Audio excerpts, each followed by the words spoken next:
Hi guys, my name is Diego, and in this video I'd like to show you how to write the letters for the left hand. And if you have our level 1, you're gonna get to this page. This page on purpose does not have any letters, and the idea is that we're gonna show you how to write them.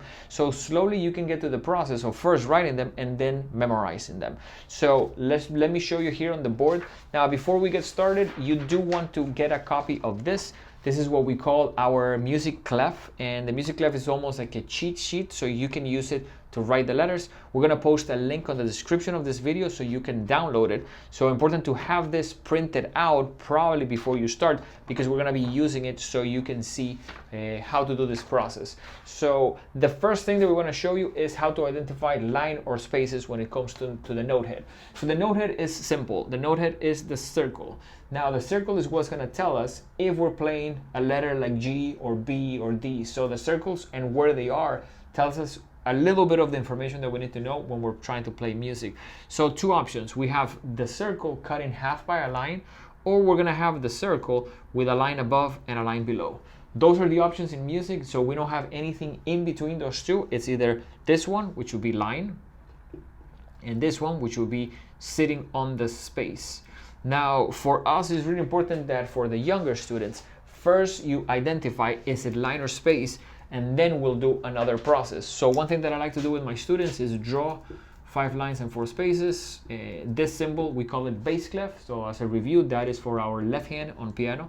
And if I draw some notes here, for me it's super important that when I ask my students, I get to see if they're clear about which one is line or space. So usually what I do is, okay, this one, line or space. Now you can see there how this one doesn't have a line in the middle, has a line above and below. So that will be space. If we do another one, this one, line or space, that one will be line. So at the beginning, I would say just worry getting clear if it's line or space. So you can do a couple more, for example, this one, and at home try to do, okay, line or space, that one is a space. And this one, line or space, that one is a line.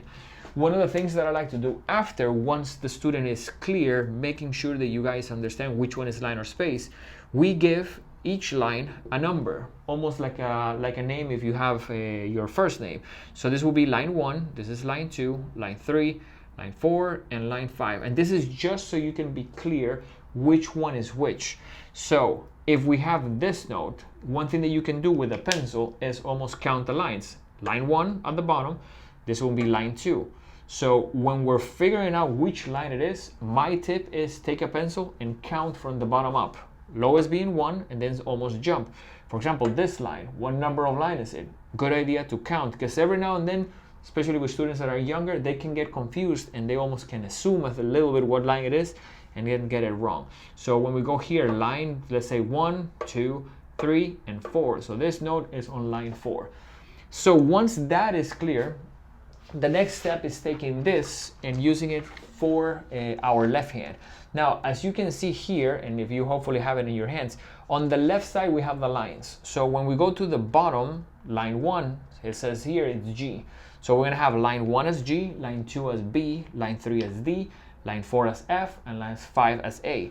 So to me the process is very simple. Is first ask yourself, is it line or space? So if I go here, okay, this note, line or space, that's line.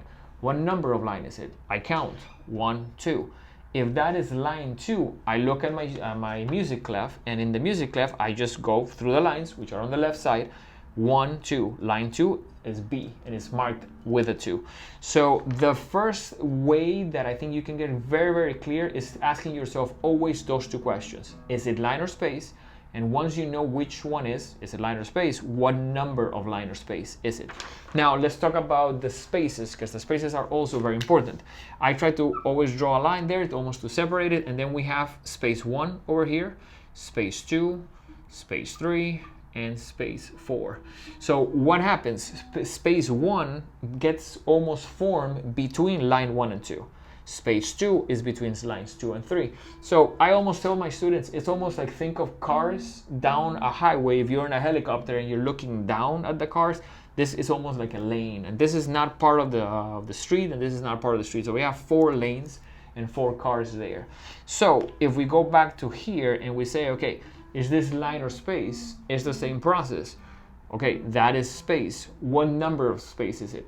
Again, I think taking a pencil and counting from the bottom up, you know, you 1, 2, 3, 4. If I go here, I am on space 1. Once that's clear, you take your music clef, and in the music clef, you go to the spaces, which are here on the right, and you see which one has a 1 next to it. In this case, the 1 is an A.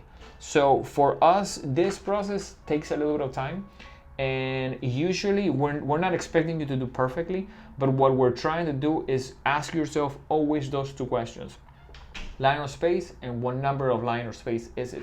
And definitely try to count. A lot of the students that I feel like every now have a big challenge with this usually has to do because they're almost like guessing it. They take a quick look and they think, okay, that's line 3, and it makes it very challenging, because one thing is, when you practice something that the letters are incorrect, you're gonna bring us back a piece of music that when you practice has nothing to do with what's supposed to be there.